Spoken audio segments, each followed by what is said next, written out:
Мөөнөтүнөн мурда боло турган президенттик шайлоо буга чейинкилеринен айырмаланып, башкаруу системасын тандоочу референдум менен чогуу өткөрүлөт. Ага байланыштуу шайлоо жарайымында да өзгөчөлүктөр бар. Добуш берүүнүн жол жоболору мыйзамда көрсөтүлгөн талаптарга ылайык жүргүзүлөт.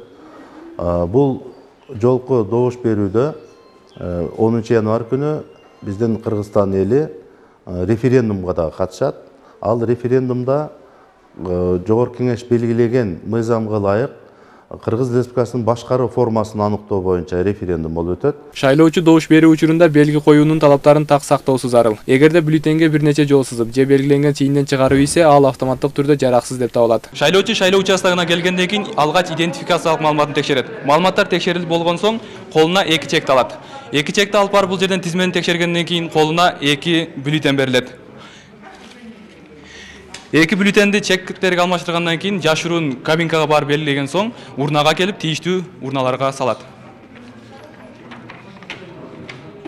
Шайлоо жарандардын өз тандоосуна жараша өтөт. Эгер кааласа, президенттик шайлоо менен референдумдун бирөөсүнө эле добуш берсе да болот. Эң башкысы бюллетендин өңүнө жана салынуучу урнага көңүл буруусу зарыл. Мурдакы шайлоодон айырмачылыгы 2 бюллетендин бирөөсү көк болот. Ал референдумга, бирөөсү ак болот. Ал президенттик шайлоого. Ошол айырмачылыгы да мурдагыдан. Анан аны 2 урна коюлат. Ошол урнанын бирөө президенттик шайлоого, бирөө референдумга. Белгилей кетсек, 2021 жылдын 11 январындагы президенттик шайлоо менен референдумду өткөрүү үчүн өлкө аймагында 2420, ал эми чет өлкөлөрдө 45 шайлоо участкасы ачылган. Атабек Баймырзаев, Мирлан Жаныбеков, ЛТР, Бишкек шаары.